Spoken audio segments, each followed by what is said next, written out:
Questo è un leone. Per indicare questo animale in italiano usiamo il sostantivo leone. Mi raccomando, fai attenzione a non confondere la parola leone con altre parole che suonano simili, tipo lione, licaone, peperone e così via. Leone si scrive con la E. In italiano esiste anche la parola Lione con la I, ma è il nome di una città francese. Detto ciò, in questo episodio ti volevo spiegare 6 parole collegate ai leoni. Guardando questo video potrai ampliare il tuo vocabolario. E che intonazione è questa?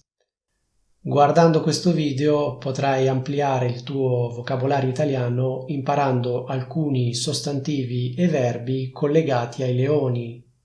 Questo video ti aiuterà non soltanto a parlare dei leoni in italiano, ma in generale a parlare l'italiano come un leone. A proposito, io sono Luca e ti do il benvenuto sul canale Italiano con Luca. Allacciati la cintura di sicurezza e preparati a decollare verso il fantastico regno del vocabolario italiano. La prima parola di cui volevo parlare è criniera. Per indicare questa parte del leone si usa il sostantivo femminile criniera, la criniera. Il plurale ovviamente è le criniere. Di solito non si usa il plurale perché comunque il leone ha soltanto una criniera. Un altro animale con cui si usa la parola criniera è il cavallo. Con il sostantivo criniera di solito si usa l'aggettivo folta, quindi una folta criniera. L'aggettivo folto si riferisce alla densità. Una folta criniera è una criniera con tanti peli. Allo stesso modo, una folta capigliatura è una capigliatura in cui ci sono tanti capelli, c'è poco spazio tra un capello e l'altro. Se vuoi, puoi usare la parola criniera in riferimento a un uomo che ha i capelli folti e lunghi. Chiaramente questo è un uso scherzoso della parola criniera. Ma vediamo la parola successiva. La seconda parola di cui volevo parlare è coda. Per indicare questa parte del leone si usa il sostantivo femminile coda, la coda del leone. Chiaramente il plurale è code, le code, però anche in questo caso il plurale è poco usato perché comunque il leone ha soltanto una coda. La coda del leone è piuttosto particolare perché termina con un ciuffo di peli scuri. Forse non conosci il sostantivo ciuffo, singolare ciuffo, plurale ciuffi. Un ciuffo è un insieme di capelli oppure peli. Per esempio, qualche anno fa, anzi qualche decennio fa, andavano di moda gli emo e gli emo avevano un ciuffo sugli occhi, cioè avevano un ciuffo di capelli che gli cadeva proprio davanti all'occhio. Non so se anche da voi esistevano gli emo, comunque da noi andavano piuttosto di moda. Adesso non esistono più, comunque mi ricordo che un tempo c'erano molti emo. Allo stesso modo, se io avessi i capelli un po' più lunghi, adesso chiaramente non posso prendere un ciuffo di capelli perché ho i capelli cortissimi, comunque se avessi i capelli un po' più lunghi e prendessi una parte di capelli, potrei dire questo qui per esempio è un ciuffo di capelli. Ma vediamo la parola successiva. La terza parola di cui volevo parlare è il sostantivo leonessa. Leonessa è il femminile del sostantivo leone. Quindi ci sono il leone e la leonessa. Al plurale avremo i leoni e le leonesse. Quindi ecco, come vedi, il sostantivo leone è un po' particolare perché il femminile si forma usando il suffisso essa. A dire il vero, la pronuncia ufficiale di questo suffisso sarebbe essa con la e chiusa, ma dove vivo io si dice essa con la e aperta.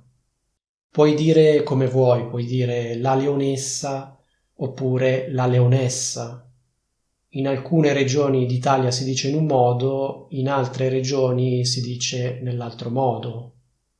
In ogni caso ci sono anche altre parole con cui si usa il suffisso essa, per esempio studente, dottore, professore. Quindi il sostantivo maschile studente ci dà il sostantivo femminile studentessa.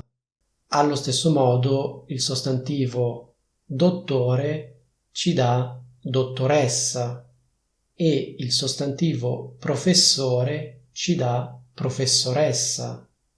Ma vediamo la parola successiva. La quarta parola che volevo spiegare è il sostantivo branco. Questo è un sostantivo maschile, il branco. In italiano, per indicare un gruppo di leoni e leonesse che vivono insieme, usiamo il sostantivo branco. Mi raccomando, non confondere la parola branco con le parole blanco, che è un tipo di gelato, e Blanca, che è un personaggio di Street Fighter 2. Il leone a capo del branco viene definito capobranco. Questo è un sostantivo composto. Fai attenzione al plurale perché il plurale di capobranco è capibranco. Per esempio, se a capo di un gruppo di leoni ci sono 2 leoni e non soltanto un leone, possiamo dire che... Cos'è che possiamo dire? Possiamo dire che in quel branco ci sono 2 capibranco. Ma vediamo la parola successiva. La quinta parola di cui volevo parlare è il diminutivo leoncino. In italiano, per indicare i piccoli del leone, possiamo usare il sostantivo leoncini, quindi leoncino singolare, leoncini plurale. Fai attenzione che c'è una C, quindi non è leonino, leonini, è leoncino, leoncini. Per memorizzare meglio questa parola ti do un consiglio, pensa a Capitan Uncino, quindi leoncino fa rima con uncino. In generale, per indicare i piccoli degli animali possiamo usare il sostantivo cuccioli, quindi singolare cucciolo, plurale cuccioli. Poi alcuni animali hanno dei diminutivi specifici. Abbiamo visto leone, leoncino, poi c'è tigre, tigrotto, lupo, lupacchiotto, anatra, anatroccolo, cane, cagnolino, coniglio, coniglietto, gatto, gattino, topo, topolino, cavallo, cavallino. E non chiedetemi quale sia il diminutivo di canarino perché non ne ho idea. I diminutivi ti consiglio di impararli così come sono perché, come hai visto, a seconda del nome si usano suffissi diversi. Ma vediamo la sesta parola. La sesta parola di cui volevo parlare è il verbo ruggire. In questo verbo ci sono 2 G, quindi la pronuncia non è ruggire, ma è ruggire. Il leone ruggisce, i leoni ruggiscono. Le leonesse ruggiscono? Sì, credo di sì, credo che ruggiscano anche le leonesse. I leoncini credo di no, o almeno questa è l'idea che mi sono fatto guardando il cartone Il Re Leone. Mi ricordo che a un certo punto Simba, il protagonista, provava a ruggire ma non riusciva. Perché? Perché era troppo piccolo. Il verbo ruggire si riferisce al suono particolare che fanno i leoni. A dire la verità, non soltanto i leoni, ma anche altri felini. Però il ruggito più caratteristico e probabilmente il ruggito più forte è sicuramente quello del leone. Mi raccomando, fai attenzione perché per indicare i suoni, tra virgolette, che fanno gli animali, non usiamo il sostantivo suono, non usiamo il sostantivo rumore, ma usiamo il sostantivo verso, i versi degli animali. Il sostantivo specifico per il verso del leone è ruggito, il ruggito del leone. Analogamente, per indicare il verso che fanno le mucche, usiamo il sostantivo muggito. No, sapete le mucche che fanno mu, mu. Ecco, questo verso in italiano viene chiamato muggito. La mucca muggisce, le mucche muggiscono.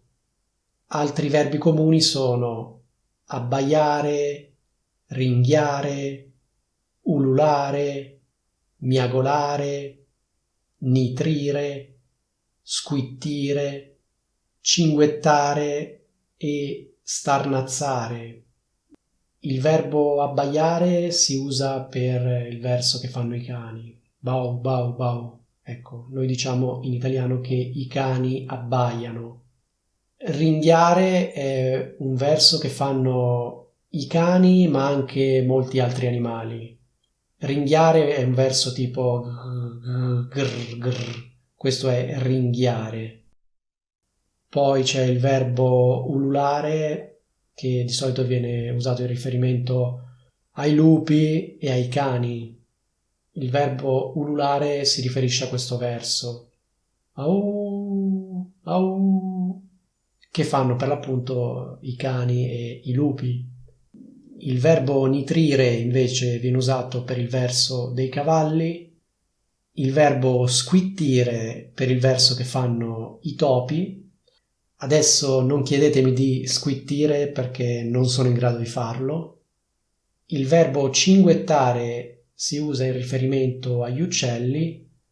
In particolare cinguettare è un suono piacevole, tipo cip cip cip cip, questo è cinguettare.